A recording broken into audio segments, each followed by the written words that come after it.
It's 6 p.m. on a Friday here in Korea. Welcome to our newscast. I'm Daniel Che. Let's begin with the headlines. North Korea has a history of conducting nuclear missile tests to mark special anniversaries, and there's another one on the calendar on Monday. Already, there's satellite imagery showing movements indicative of preparations for another atomic blast. President Park Geun-hye visits a virtual reality festival to show her support for the sector. The event aims to connect businesses and introduce breakthrough technologies.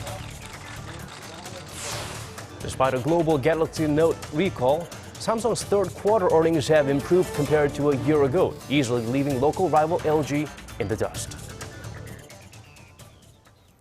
It appears another North Korean nuclear test could be in the pipelines. According to U.S.-based North Korea monitoring website 38 North, suspicious activities were spotted at all three areas of the regime's Punggye-ri test site. This is based on satellite imagery taken on October 1st. Photos of portals where the fifth nuclear test was conducted show a large vehicle, possibly a truck, near the entrance. Other ports also show a few vehicles and a group of people standing near the entrances, which may indicate ongoing work, but it remains unclear whether the activities are test-related. 38 North adds Pyongyang could be collecting data on the most recent test, but it could also be linked to preparations for another test. Speculation has been brewing the Hermit Kingdom could conduct another test to mark the anniversary of the founding of its Workers' Party next Monday. More concerning developments from north of the border. Many signs point to North Korea conducting an intercontinental ballistic missile launch to mark that upcoming anniversary. Our Kim Hyun-bin fills us in. 2 days before North Korean leader Kim Jong-un's birthday on January 6, Pyongyang conducted its fourth nuclear test. Just prior to his late father Kim Jong-il's birthday in February, it launched an intercontinental ballistic missile. And then, on September 9th, to mark the 68th anniversary of the regime's establishment, North Korea conducted its fifth nuclear test. Many experts believe there's a high possibility the regime could conduct a large-scale provocation to mark the anniversary of the founding of North Korea's Workers' Party next Monday, October 10th. Along with its nuclear capabilities, North Korea could use an ICBM as leverage against the U.S. The regime needs to prove that its KN-08 missile could actually be used as a long-range weapon. To enhance its ICBM technology, North Korea could launch an ICBM or a satellite rocket to enhance its projectile and rocket propellant technology. Last month, Pyongyang tested an enhanced rocket engine, fueling speculation that the regime could launch another ICBM in the coming weeks. North Korea claims it wants to put a geostationary satellite into orbit, although many experts believe that's a smokescreen for building a long-distance missile, and that the regime will continue to test its ICBMs. To perfect its ICBM technology, the North need to conduct several missile launches and nuclear warhead tests. I believe Pyongyang could perfect its ICBM technology as soon as 1 to 2 years from now. Senior South Korean military officials say they've spotted an increase in activity at the Dongchangni launch site, adding to the speculation that a missile launch could be imminent. Kim Hyun-bin, Arirang News. South Korea's top diplomat was in Brussels this week to convey the urgency of the need to address North Korea's nuclear development. According to our Kwon So-ah, the minister suggested cutting diplomatic relations with Pyongyang as an effective way to punish the regime. Take a look. South Korea's top diplomat says it's time to consider even harsher measures against North Korea in response to the regime's continual provocations. Speaking with Seoul-based Yonhap News Agency in Brussels on Thursday, Yoon Byung-se said encouraging countries to sever or sharply limit diplomatic relations with Pyongyang is an effective way of punishing the North. He noted that an article in the UN Charter says all UN members should enforce non-military measures like severing diplomatic ties when a country ignores its international obligations. He also addressed NATO's North Atlantic Council, the organization's principal decision-making body on the issue. He mentioned the U.S. had made the same suggestion recently, most likely a reference to a statement by Assistant Secretary of State for East Asian and Pacific Affairs Daniel Russell. Minister Yoon called on NATO members for a, quote, holistic approach to North Korea issues, including its human rights, overseas forced labor, and information blackout, saying these are inseparable from the nuclear issue. Yoon also stressed that coercive diplomacy needs to be backed up by reliable military deterrence and said Seoul and NATO may want to share their own unique deterrence mechanisms and optimize them.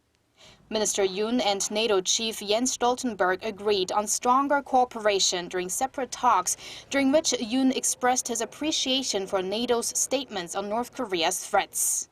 South Korea is one of NATO's partners across the globe, but not one of the 28 members of the alliance. According to an official at Seoul's foreign ministry Friday, NATO's invitation to South Korea's foreign minister for a speech at the North Atlantic Council is very rare, highlighting just how seriously the organization takes North Korea's nuclear threats. 권소아, Arirang News. South Korea has named its new ambassador to the United Nations. The foreign ministry announced on Friday Cho Tae-yeol was nominated to replace the incumbent ambassador Oh Jun to represent Korea at the international body. The 61-year-old began his diplomatic career in 1989 and became vice foreign minister in 2013 after serving in various trade-related posts. Cho is expected to assume his official duties by early November. His first major task will likely involve discussing new North Korean sanctions with UNSC members. The Korea VR Festival, displaying the nation's virtual reality technologies and products, is up and running in Sangam Digital Media City. President Park Geun-hye was there to encourage startup entrepreneurs. Song Ji-sun shares with us the president's message. A ski jump just like the one in Pyeongchang that will be in the spotlight at the 2018 Winter Olympic Games in Korea's eastern alpine city. Skiing down this virtual reality simulator, you can actually feel the speed and even the wind. Yes, in addition to sports training, the VR can be applied to education or medicine with diverse potential. The value of the global VR market is projected to jump to $80 billion over the next 10 years, 36 times its current market size. Seoul has named augmented reality as one of the nation's 9 strategic projects and is upping its support and investment for the VR sector, considered a key part of the so-called Fourth Industrial Revolution. President Park asked the nation's engineers to take the lead in innovation and to add value to the industry by collaborating with Korea's culture, medicine, education, and even defense sectors. 글로벌 VR 시장에서 우리나라가 앞서기 위해서는 가상 VR 플랫폼과 관련된 그런 어떤 핵심 원천 기술을 개발을 하는 데 힘을 쏟아야 되고 또 뭔가 이 여러 가지 콘텐츠 이런 부분도 우리가 노력을 많이 기울여야 될 것 같은데 예를 들면은 한류도 이 VR하고 이제 접목이 되게 되면 우리 문화 산업의 부가가치가 많이 올라가게 될 것 같고요. Emerging startups were also given a boost with support from the nation's innovation centers. It is not easy for startups, but our business is stable with government support in the form of things like tech transfers and investment. At a K concert overseas last year, we brought out a VR booth to let visitors experience Hangul content, and they were amazed at our technologies and the content itself, happy to see their K-pop idols in virtual reality. In line with their creative economy drive, President Park also called for collaborative efforts between large conglomerates and smaller companies to lead new sectors where speed in tech development is the key to competency. Song Ji-sun, Arirang News. Samsung Electronics posted better than expected earnings in its guidance for the third quarter despite the Galaxy Note 7 fiasco. In stark contrast, local rival LG's earnings dropped in Q3, weighed down by its mobile business. Kim Min-ji reads into the numbers.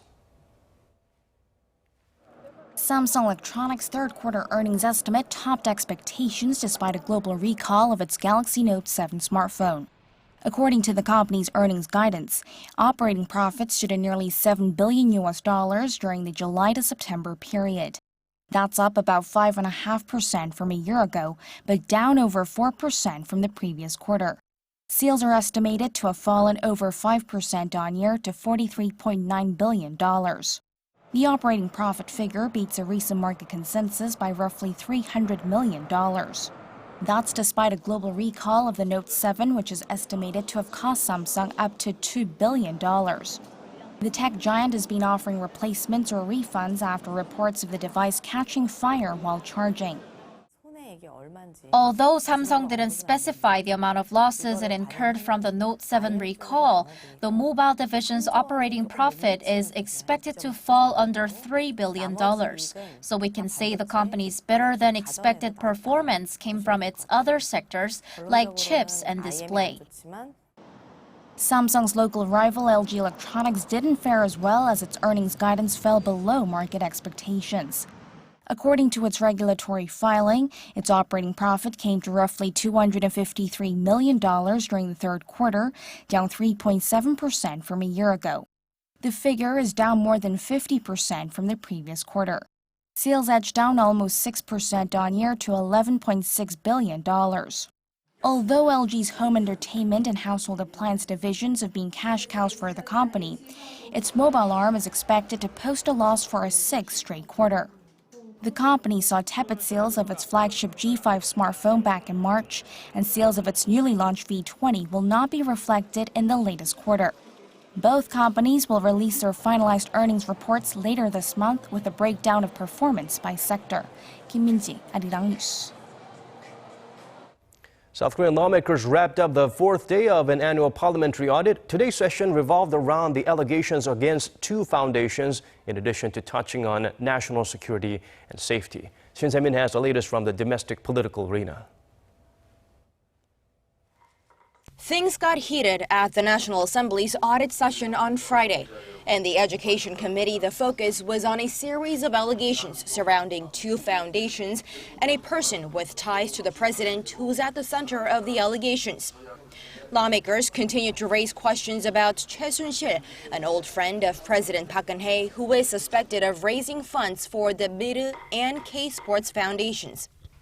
Che's daughter's admission to an elite college has also raised allegations of favoritism and cynicism between Che and the college president. Opposition party lawmakers are demanding the college president appear for questioning, while ruling party lawmakers said it is unnecessary because an earlier investigation had already cleared the involved parties of the charges. Korea's military defense capabilities were also in the spotlight. During the audit of the Joint Chiefs of Staff, lawmakers raised questions about Seoul's plans for countering the continued threats coming from North Korea, including its weapons development programs. But what dominated the session were discussions on the idea of a preemptive strike against the North, including the possible acquisition of a nuclear-powered submarine and disposition of tactical nuclear weapons. Lawmakers also examined the Public Safety Ministry's handling of the recent earthquakes that hit the southern part of the country last month and the typhoon that just passed through the area this week. Lawmakers from the rival political parties all agreed on the need to double and triple safety checks to ensure the country sees no losses. They also promised to improve the working conditions for first responders. Shin Se-min, Arirang News. On Sunday, Koreans will mark the creation of the Korean alphabet Hangul, which gained global recognition for consistency and practicality, among other qualities. One university is celebrating the day early with a Korean language contest for foreigners. Our Kim Hye-sung takes us there. October 9th is a holiday in Korea known as Hangul Day that commemorates the invention of the Korean alphabet in the 15th century by King Sejong the Great. In celebration of the day, over 2,200 people from 74 countries gathered at Yonsei University's outdoor amphitheater on Friday for the 25th annual Korean language writing contest. The contestants had about 90 minutes to write either a poem on the present or an essay on a guest before turning it in to the judges. Foreigners who have lived in Korea for less than 8 years are eligible to participate in the contest, and some share their reasons for studying Korean. Well, the Pyeongchang Olympics will be here in 2018, and my goal is to become a curling coach here in Korea. And so I realized that I need to study Korean to be able to live and survive here. With just 24 letters, Hangul is often praised by linguists as one of the most scientific alphabets in the world and was inscribed on UNESCO's Memory of the World Heritage List in 1997. The number of foreigners studying Korean has also grown, as evidenced by the increasing number of participants at Yonsei's writing contest. Registration has jumped sevenfold in the time since the contest started, going from 300 in 1992 to 2,200 this year. 3년 전에 저는 잠가를 해서 작년에 이번에도 잠가 하고 싶었어요. 왜냐면은 저는 한국 4급까지 배웠는데 한국어를 계속 공부하고 싶어서 그냥 잠가 하고 싶었어요. As the judges deliberated over the writings, the students enjoyed martial arts demonstrations by Taekwondo athletes. Then it was time for the awards ceremony. 71 winners were announced, and the grand prize of a trophy and $890 went to 2 students, one from China and the other from Venezuela. And their tips for learning Korean: make as many Korean friends as you can, read books in Korean, and practice your writing. Kim Hae-sung, Arirang News.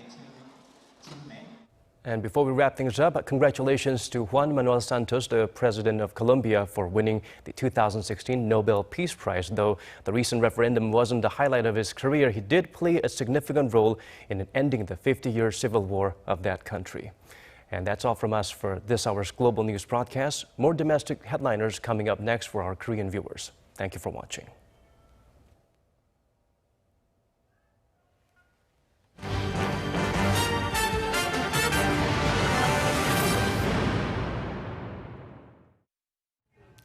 Thanks for staying with us. I'm Devin Whiting with your in-depth domestic news.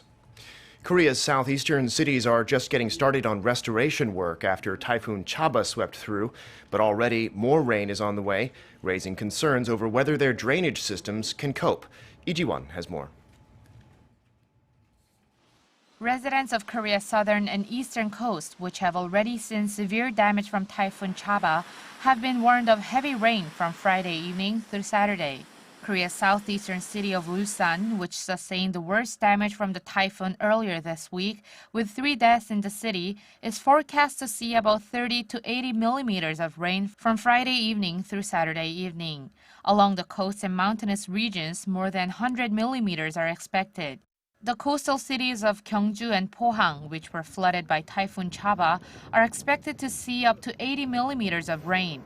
The southern coast and areas near Jirisan Mountain are looking at 120 millimeters. Those amounts would not normally be a problem, but with the city's current flood damages and clogged drainage systems, civil authorities are deploying more people and equipment to restore the city and prevent further damage. For restoration work on Friday, some 7,000 people, from civilian volunteers to soldiers, were sent to Ulsan and about 3,000 to Gyeongju and Pohang. They drained flooded apartments, parks, and markets and unclogged outlets for the flood waters. Civil authorities in the southeastern Gyeongsangbuk-do province, Ulsan, Gyeongju, and Pohang cities will be on standby to manage drainage system and restoration works. Lee Ji-won, Arirang News. The Korean government has seen a substantial increase in tax revenue so far this year. The National Tax Service said today it collected 150 trillion won in taxes in the first 7 months of the year. That's about $134 billion, and a more than 15% increase year on year. A report from the NTS for Parliament's audit of the government attributed the rise to an increase in both corporate earnings and private consumption. It also credited the new online tax reporting system and more honest reporting by taxpayers. The money collected through July put the government at 67.2% of its annual revenue goal, about 4 percentage points ahead of where it was at that point last year. A strike by Korea's railway workers continued for an 11th day to protest the government's new performance-based pay system. According to the Transport Ministry, just over 7,400 workers were on strike Friday, representing about 40% of all railway staff. The strike is affecting rail services, but not as badly as before. The high-speed KTX trains are running on schedule, though other services, including the slower Mugunghwa and Saemail trains, and the Seoul subway, are at about 86% of normal levels. Next week, the country's transportation difficulties could get worse, with the nation's truckers' union threatening to join the strike.